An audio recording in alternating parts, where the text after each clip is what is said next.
Well, I was going to sign in the summer because I was a free contract from Bolton, but Blues had a big injury crisis. Murphy had gone down with a knee injury, Stephen Carr had gone out with a knee injury, and then Lee Clark phoned me and he said, look, can you come in when we want to have a look at you?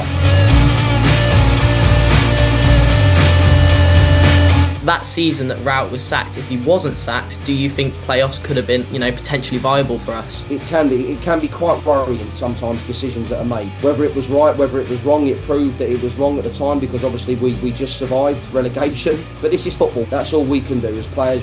Our jobs are to perform, and then when it comes to the game, it's 3 points. That's all.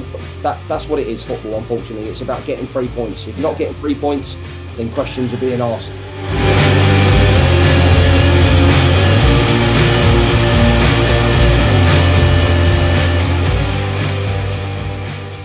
Hi guys, and welcome back to the Blues Focus podcast. I'm Jamie, this is Zach, Hello. and today we're joined by a Blues legend, in my opinion, in Paul Robinson. How are we doing, fellas? You good? Yeah, Very man. good. Very excited. So yeah, we're just going to basically talk all things Blues, standard stuff like your career, etc., and just talk a little bit about probably how's it going at Millwall for you and stuff like that, the movement on from football to coaching, etc. So we're just going to throw some quick fire questions at you, Robbo, for a start. Yeah. What is your earliest football memory? Earliest football memory? Oh gosh, obviously I think watching the FA Cup when they Watford played Everton on telly. I think that was my first recollections of like watching a live game on the box. So yeah, good memories for me because obviously I was brought up in Watford, so that was my hometown club where I come through in the academy. So yeah, good memories to start for me. Mm-hmm. And in terms of, it sort of follows on, but you were a Watford fan when you were young, weren't you? Yeah, Watford and Tottenham. I was a mixture because Okay. one side of the family was big Tottenham fans. So I used to go to some of the Tottenham games as well, which is great because, like you say, growing up as a kid, you wanted to watch all types of players. And for me, I was lucky enough to watch the likes of like Glenn Hoddle, Mickey Hazard and all that when I was younger growing up. So it was a great start. So in terms of your favourite player growing up then, who would you say? Is it a Watford player? No, it was Paul Gascoigne at the time, obviously, Oh. as a midfield player, watching Gazza play, watching him grow as a player. And then for my position, obviously, I loved watching people like Stuart Pearce, Paolo Maldini.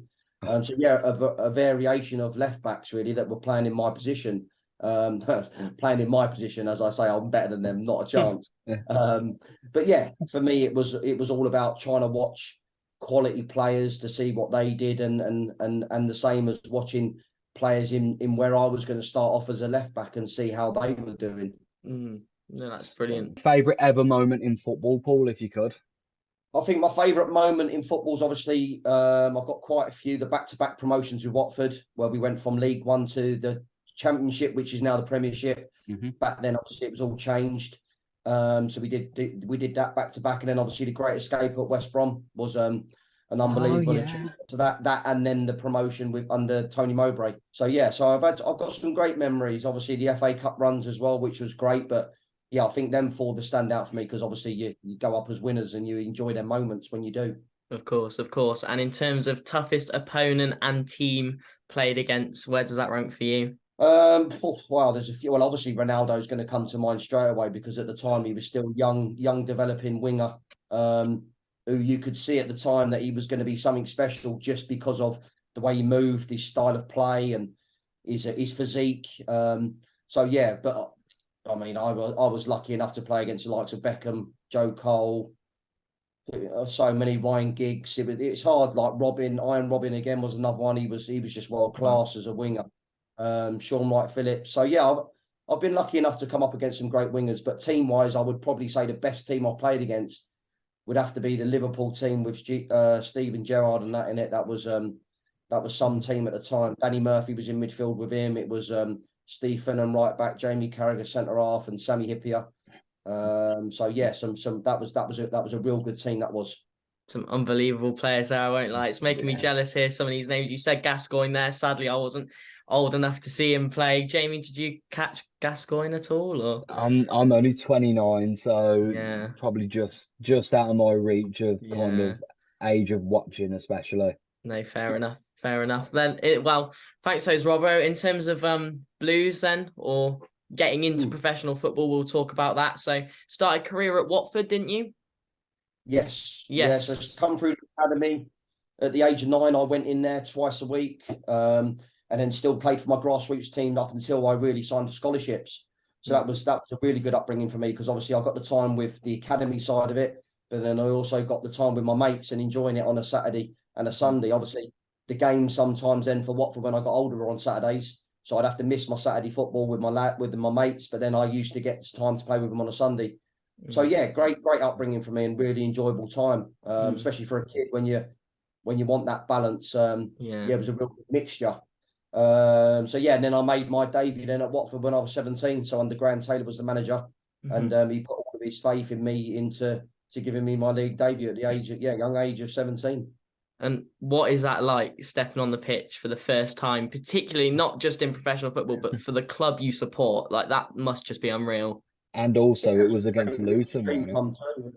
Yeah, it was against the local rivals. Yeah. Yes, it was even more special, that one. After 2 minutes as well, I was sitting on the bench, so you had no time to get panicky or like get yourself worried about too many things, because you, like you say, 2 minutes straight on the pitch. The left back got injured. Dom Ludden pulled his hamstring, and Graham Taylor just turned around to me and went, "Robbo, get ready, you're going on." And I was like, "Okay, yeah." Wow, that's thrown in the deep end, isn't it? No, but it was brilliant for me, because I think, like you say, as a young kid nowadays, if you get that opportunity, then you got to take it with both hands and you got to make the most of it, because them chances don't come around too often. And for me, at such a young age, I knew that was my one-time opportunity to prove a point to the boss that I was ready.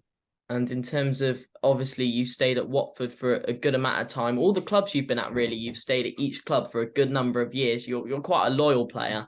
When, as a player, do you feel and know it's right for you to then move on? Because if I was with a club for so long, I'd find it tricky to move on. But you've been very loyal. So when do you know it's right to make the change?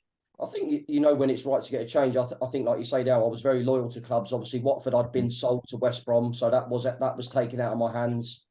West Brom, again, they'd agreed a fee with Bolton for me to go on loan when I'd got to sort of 7, nearly 8 years at the football club. So, but yeah, I think you get to a point where you see players that you've played with for numerous years, and you see them moving on, and you know then it's changing. The sort of the atmosphere is changing, the characters that you grew up with and you played your football with over numerous years were going to different challenges. And I think you get to a point now where you feel your time's coming up and you need a new challenge and you need to move on. So yeah, it can be quite challenging sometimes, but for me, yeah, I was fortunate enough that I was quite well liked where I was staying, and I really enjoyed my football at the football clubs I played at, and that for me, that's the most important thing, is that you enjoy your football and you make the most of it while you're there. Bolton really was only 3 years I was there, just because of the fact is that I didn't move my family, so we still stayed in the Midlands when I left West Brom. My family didn't want to move, and I didn't want to move them, because obviously we just settled. We got new friendship group. My wife and kids had gone to their schools, and I think it's hard to upheave the kids again and move them on to something different. So. Yeah, so we decided that we'd stay in the area, and I would travel and rent up there. But yeah, I didn't settle, just because of the fact is that my family wasn't around me all the time. And then obviously you came to Blues then, and when you first came to Blues, it was, from reading it, it was meant to be for a month or two, wasn't it? And then obviously you stayed for years and years. So how did the move to Blues come about? Well, I was going to sign in the summer because I was a free contract from Bolton, but Lee Clark couldn't do the deal for some reason. I don't know what was going on, but he just said, I think it was the amount of bodies that he had in the building, that he couldn't bring any more players in. So he was honest with me, and he was upfront with me, which was great. So yeah, it was tough though. That 3 months, I didn't have a club. I was training by myself. I was going for runs. I was keeping fit. I was doing football sessions. I was going on trials to other clubs. Just putting myself out there. I wasn't afraid to sort of say, right, we'll come in, we'll have a look at you to see what sort of shape you're in. For me, it was, I need to go in, I need to prove a point, because that's my mentality and that's my character. So yeah, I did find it tough when clubs were not accepting that they weren't going to take you on. So yeah, and then out the blue, obviously Blues had a big injury crisis when at the time it was a real bad defensive. Murphy had gone down with a knee injury. Stephen Carr had gone out with a knee injury. So there was a lot more defenders that dropped down. And then Lee Clark phoned me and he said, "Look, can you come in when we want to have a look at you?" So I went in and trained, and it was month to month for the first 4 months I was doing that. So it was crazy. I've never done it before. It was a bit of a wild experience, but one I really enjoyed. And again, it made me settle and be easier when I went in there anyway, because I knew most of the lads and they was a great group. So yeah, I sort of fitted in straight away, which made it easier for me. I was just out of my own curiosity, really, Robbo, like you were saying, obviously you're a free agent looking for tea. How does that work in terms of, do you have like a CV that you send off to football clubs, or do you phone about? Like, how does that kind of thing work when you're a free agent in football? Yeah, I think it's obviously your agent. You rely on your agent to help you out, phone clubs, but obviously not too much.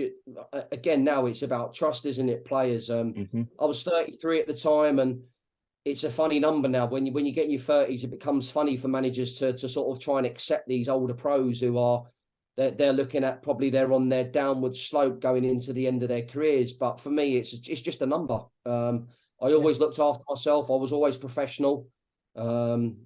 I wanted to always do what was right. If I wasn't going to play, then I was always very supportive of my teammates.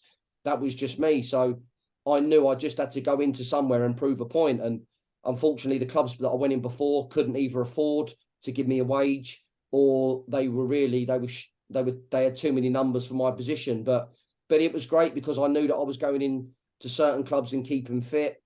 But like you say, you just miss that day to day and that game. When it comes to a game, when you got the crowd, that's what I was missing. I was missing that buzz on a weekend and every day being around a group of lads. Yeah, I really did miss that. So I was finding it hard, but I got through it with determination and mental toughness. I found a way to sort of block out the negativity and just keep going. And yeah, Lee Clark really looked after me, so it was great. I really appreciate Lee Clark giving me a call. And in Good. terms of settling into a club, like I imagine it can be quite tricky. You said you knew most of the Blues players at the time, but how is it transitioning from club to club? Is it tricky? Because from the outside looking in, it seems like it should be seamless, but mentally it's a new challenge, having to move location, house-wise, new club, new set of play. It's a whole new life for you, isn't it? So what's it like transitioning from one club to another? I think it depends on what type of person you are. You can be a person that will go in and not really get involved, or just stay in the background and just come in and do your training and try not to be part of the group and just work people out. But for me, it was about, I just want to go in and I want to get to know the lads. I want to go in, I want to train, I want to get my head down, I want to get fit, I want to prove a point. So yeah, I was always prepared to get stuck in from the word go, and that was me. Obviously, some people are different. But yeah, I mean, I was, like you say, I was lucky enough that the group of lads that I went into was obviously experienced group in Wade, Darren Ambrose, Curtis Davis, who I played with at West Brom at the time. So I knew a lot of the lads, Colin Doyle, just from playing against them when I was at my old teams. And you get to know faces and you get to know people. And yeah, it was just an easy transition for me because of that, because of the type of character I am as well. It was just the perfect fit for me. Obviously, I had to win the fans over because of the situation before with Damien Johnson, but that's football. That's what you have to do as a player. You have to go in, you have to get your head down, not worry about too much of the noise that's going on in the background, and just when you get that shirt on, is make sure you work with pride and you give 110%. Sure. And in terms of your time at Blues, you were obviously it was a very bumpy road at times. There was so much going on at the club between the years you were there. We had Magoma on the podcast recently, and one main talking point for us was the Rowett sacking, obviously, because we were 7th in the league at the time, and it was quite surprising for everyone, and I'm sure yourself as well. But Magoma said at the time that he felt that the squad was good enough to get playoffs that season. And obviously since then, the club hasn't really been able to get up to that level. But that season that Rowett was sacked, if he wasn't sacked, do you think playoffs could have been potentially viable for us? I think you're always, when you're in and around it, you've always got to show great positivity and belief. And we had a good belief within the group. That was the great thing about it, is that Birmingham's renowned for having that tight-knit group, that workman-like that squad that gets stuck in, and even in training, there's no excuses. You don't come in and go half-hearted. We're training all together fully. And then when we go into the games, we're exactly the same. So yeah, we had a real tight-knit group. And obviously, look, we're seeing it in football quite a lot now. It's, if owners are not too happy with what's going on, 1 loss, 2 losses, it's easy for them to go, right, okay, well, we need a change. We need something different. And And it's happening a lot in football, and it does. Like you say, if you're on good runs and you're doing well, you want to see that. You want to see that carried on. But yeah, for some reason or another, the board decided to make a change. Whether it was right, whether it was wrong, it proved that it was wrong at the time, because obviously we just survived relegation from being near the top half of the table. So yeah, it can be quite worrying sometimes, decisions that are made. But this is football. I mean, we get paid to play. That's all we can do as players. Our jobs are to perform on a day-to-day basis, and then when it comes to the game, it's 3 points. That's all. That's what it is. Football, unfortunately, it's about getting 3 points. If you're not getting 3 points, then questions are being asked. It's a results-based business, isn't it? Unfortunately, Robbo, it's one of them. That's how it works. Yeah, but unless you've got an owner that is giving you a 3 to 5 year plan and they stick with that, that's the difference. But again, everyone wants success now. Everyone wants these teams to go straight up, and it unfortunately it doesn't happen. It's not that easy. Mhm.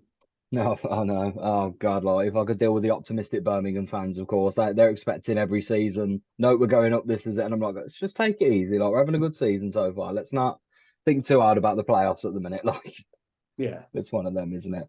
yeah, but it's great to always be positive, though, isn't it? That's the thing. It's Of course.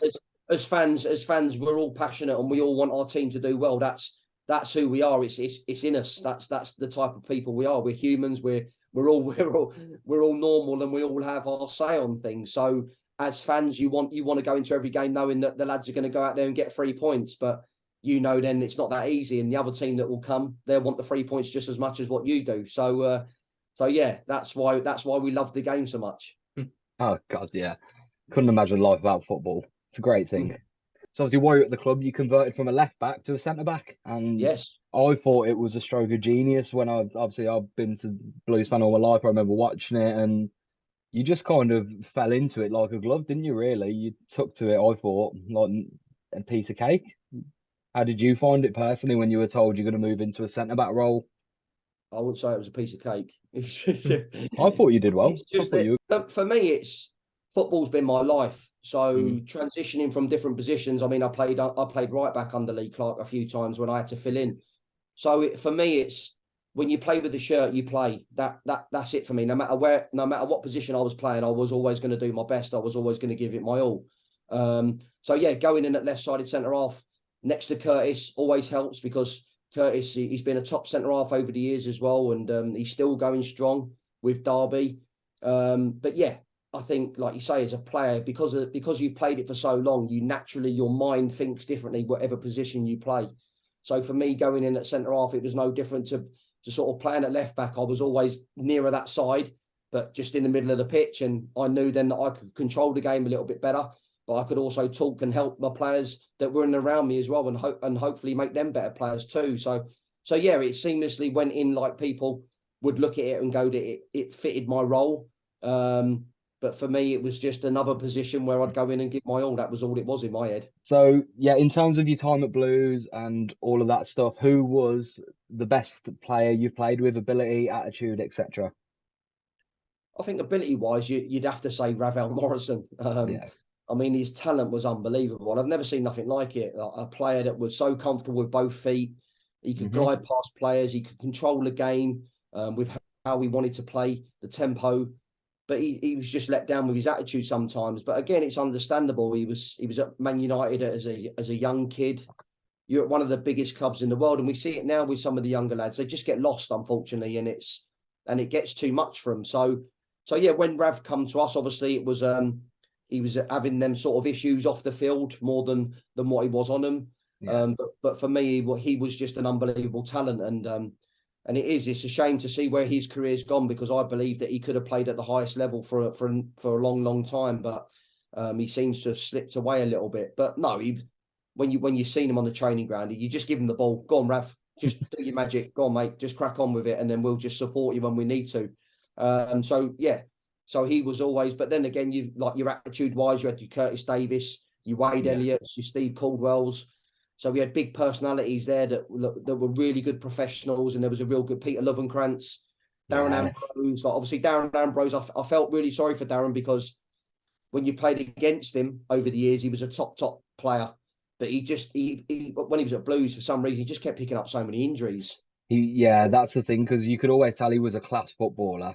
Yeah, but he was so unlucky. He had Hayden Mullins as well. He was a steady senior professional and a great lad. So yeah, we had a real good blend there, and it was really good. And then obviously the young lads that were Mitch Hancocks, your Callum Rileys, you had your Chris Burks there as well. And then obviously on loan we had Jesse Lingard, who come in and done really well for us.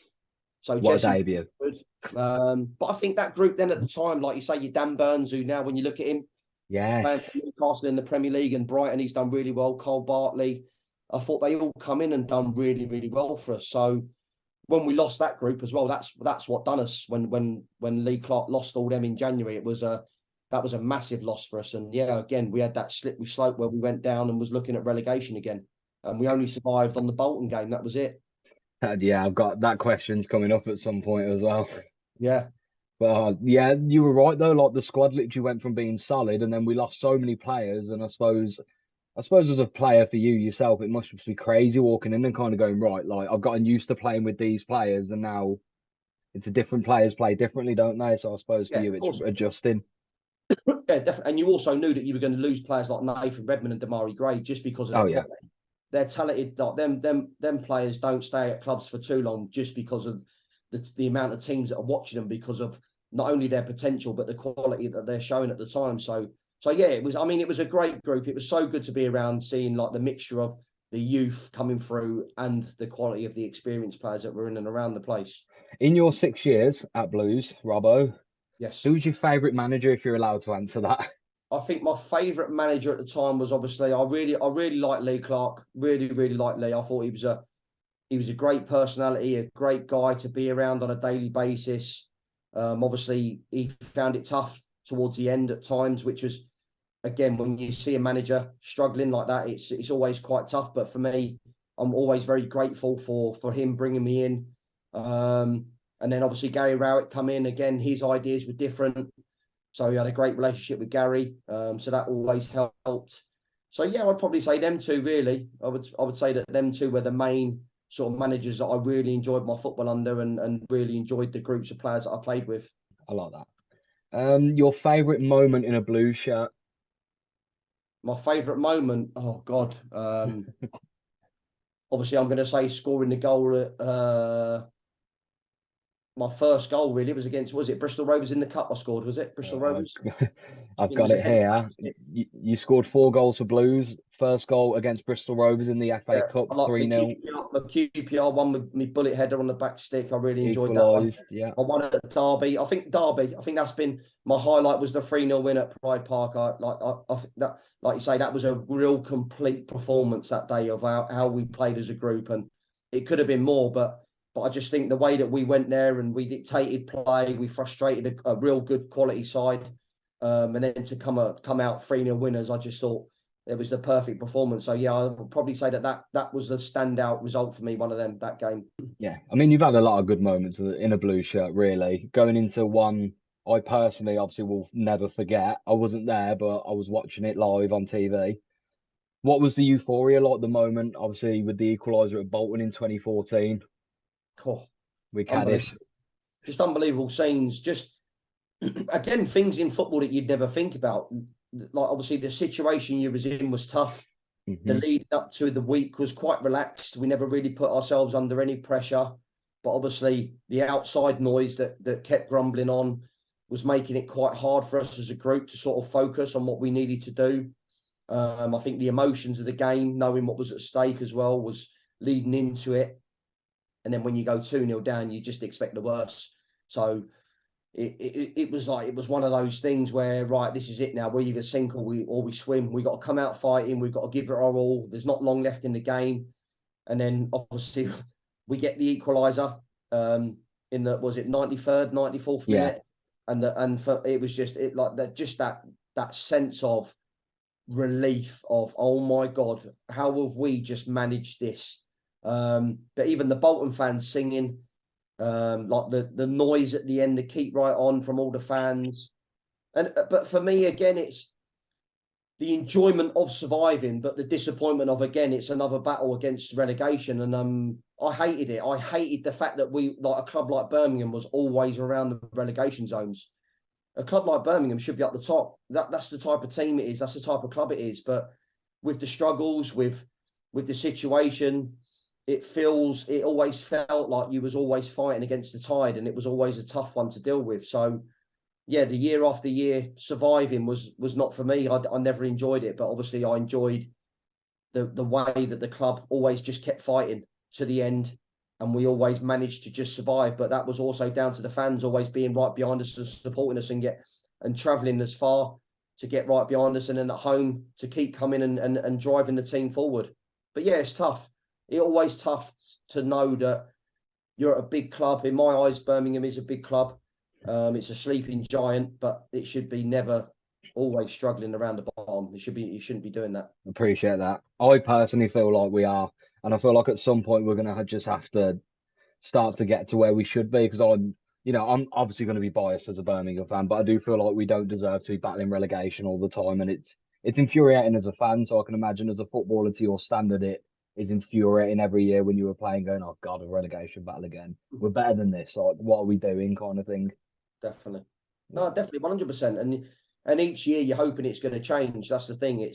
You're hoping for a more positive year. You're hoping for a higher finish, for being in and around the top 10, just to like feel more positive about it. But yeah, I mean, this, like you say, this season is the lads are doing really well. Obviously, they'd be disappointed with the finish before the international break, because I watched the game live on Sky, and I thought the Blues, like, they deserved to nick a draw in the end because they come on strong.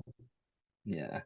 It just, to me, going on to that game, I think we played 3 games in 6 days, and not to cry about it, but obviously Sunderland had, I think it was 6 to 7 days rest between games, and you could very quickly see that there was a definite, we've not got a young squad, so our players were fatiguing, and they just came on strong and got us. But then the last 20, 30 minutes we battered them. It was just typical unfortunate performance where we did everything but score the second goal.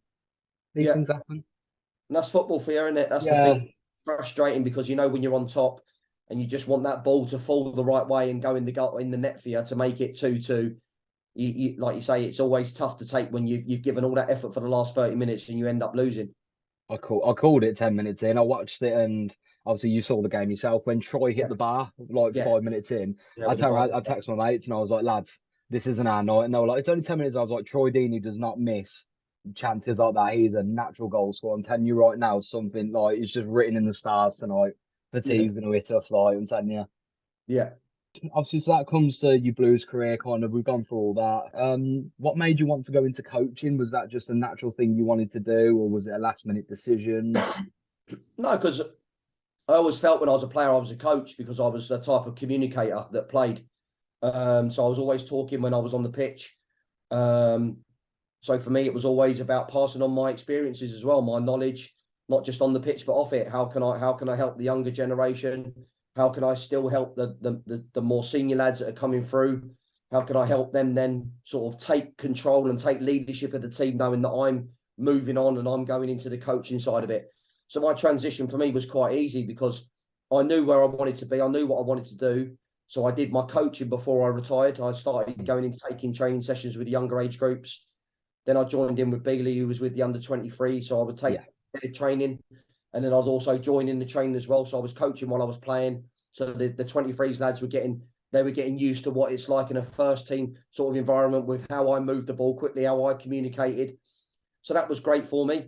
The transition was really quite easy for me. And obviously Gary Monk gave me the opportunity then to work with Bealey in the under-23s as the assistant. So my transition was quite smooth. Good, yeah. You seem to be really enjoying yourself anyway. Like, it was nice seeing you down St Andrews the other week for the game. Yeah, sitting on there. Yeah, the opposition dugout was. Was it a weird feeling? It's a different feeling when you're with a first team, and you're working with senior players, and like you say, you're on that side of the fence now, where you're in the opposite dugout and you're seeing the fans that you haven't seen for a while. So it was really nice. It's always nice going back to the place that you played, because the memories just come flooding back of the great times that you had at the football club when you were there playing. So St Andrews and Blues will always have a special place in my heart, because I thoroughly enjoyed some of my time at the club, but sometimes are obviously quite tough. But that, again, that that makes you the person that you are today and makes you stronger with how you are and how you deal with situations. So no, it was great, and obviously a 0-0 was probably a fair result for both teams. Yeah, I mean, let's be fair about it. I mean, I don't know if many fans are going to agree with what I'm about to say, but you probably could have won it at the end. You had that one-on-one, didn't you? Like 80 odd minutes in. Like obviously Ruddy was fantastic, came out quick, Yeah. got to the man super quick, but all game it was one of them. I was like, Millwall have shut us down here. We're not getting a chance on the ball. And I said, if it's going to fall to anyone, it's going to be a scrappy goal tonight. And then Hughes broke one-on-one. I was like, oh, no, here it is. Like, there's the chance. So it Yeah, was one of them. to be fair to Tyler's normally quite good in 1v1 situations, but I think it was just one of those moments when John Ruddy, the size of him, the way he come out from his goal, I think Massive. Tyler sort of scared himself a little bit and thought, oh my God, where am I going to put this? But he's a young lad. He's still learning the game. He's got a fantastic career ahead of him, and we'll keep working with these players. We'll keep working hard with them. We'll keep trying to get them to do the right things. But again, they're going to keep making mistakes because they're still learning that side of the game. So it's we've got to be patient with them, and we've got to keep being positive with them. So yeah, it was one of those moments. But like you say, he's going to have a good career here. Oh yeah, like from the look of like, there's no. Where are you in the league? You were playoffs, weren't We're in you? playoffs Sixth, now. yeah. Yeah, And there's a reason you are like. We called it straight away. All the Blues fans, we were talking about it before the game. We kind of said this is a Rowett team. We know what Rowett sets up like. We know it's going to be a difficult day in the office. Even if Millwall don't really manage to get many attacks off, they're going to work hard for each other, and that's the kind of play that Rowett would always implement and bring in.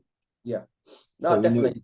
Yeah, but when you go to St Andrews, if you let the fans get right behind the team, it becomes intimidating, and that's why we, like you say, we got to go there and we got to nullify that. We've got to just be horrible to play against. We've got to do the right things, and I thought we controlled the game really well.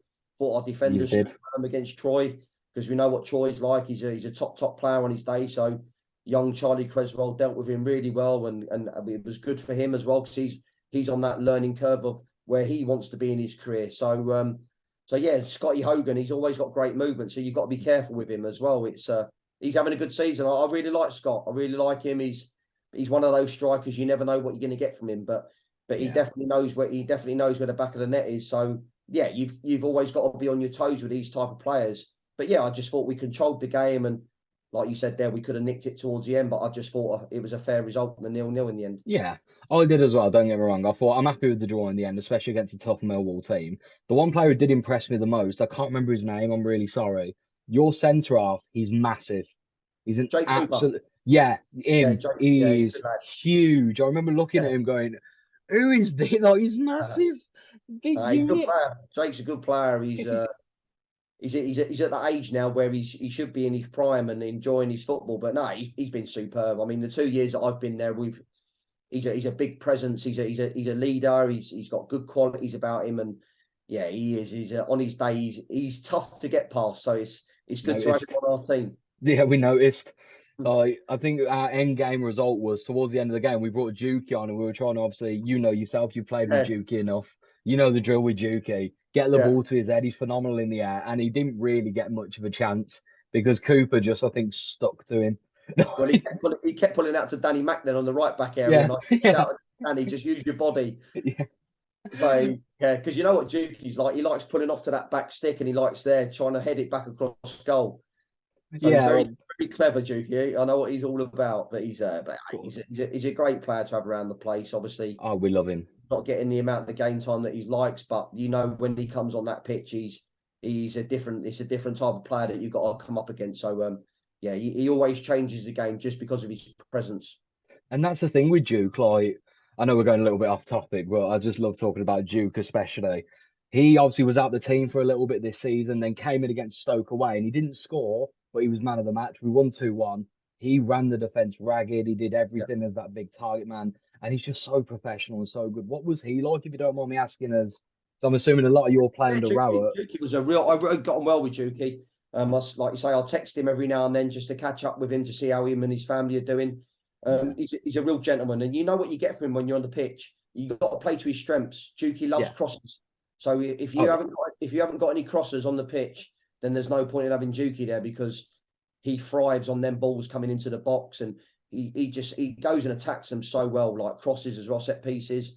He's just dangerous, but he's a great lad off the pitch, a real gentleman. a real good worker as well, professional, hardworking, and it's great to see him. He's probably frustrated that he's not getting as much game time, but I also think he realizes that when he's needed, you know what you're going to get from him, and you know that he brings the best out of the team with him in it. So yeah, it's hard when you get to what is he now, Juki? 32, 33?